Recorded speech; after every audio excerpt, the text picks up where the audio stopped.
കഴിഞ്ഞൊന്നുമില്ലേ? ഇത്ര കാര്യത്തിനോ ചോദ്യങ്ങളില്ല.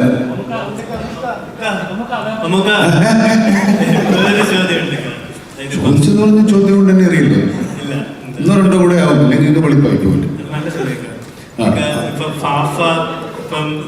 ഇന്ത്യ മൊത്തം അപ്രീഷിയേറ്റ് ചെയ്യുന്ന അത്തരത്തിലുള്ള ഒരു ആക്ടറാണ് ഫഹദ് ഫാസിൽ. ആക്ടറിനെ ഇന്ത്യ മൊത്തത്തിലുള്ളവർ പുള്ളിയുടെ ആക്ടിങ്ങിന് പ്രൈസ് ചെയ്യുന്നുണ്ട്. ഇപ്പം മമ്മൂക്ക ആണെങ്കിൽ, എൻ്റെ അറിവ് ശരിയാണെങ്കിലും, ഫാഫ കംബാക്ക് നടത്തി, ഇപ്പോൾ റീഎൻട്രി നടത്തിയപ്പോൾ മമ്മൂക്ക ചാപ്പാക്കുരിശിന്റെ ഫസ്റ്റ് ഷോട്ട് എന്തോ കണ്ടിട്ട് ആദ്യം പറഞ്ഞ സംഭവം ചെക്കൻ കാലനാണ് എന്നുള്ള രീതിയിൽ പറഞ്ഞു എന്ന് ഒരു ന്യൂസ് കേട്ടിട്ടുണ്ട്. അത് സത്യമാണെന്ന് അറിയത്തില്ല.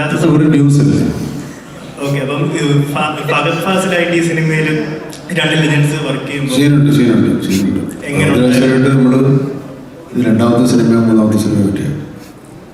ഓക്കെ, അപ്പം ഈ ഒരു സിനിമയിലേക്ക് വരുമ്പോൾ എങ്ങനെ ഉണ്ടായിരുന്നു? ലൈക്ക് ചാക്കോത്തിനുണ്ട്, വളരെ മര്യാദക്കാരാണ്, കുഴപ്പമൊന്നുമില്ല. നമ്മളെ കണ്ടും വളർന്നതല്ലേ, കുഴപ്പമൊന്നുമില്ല. നമുക്ക് പിടിച്ച് നിർത്താവുന്നവരേ ഉള്ളൂ. നമ്മൾ കൈവിട്ട് പോകില്ല.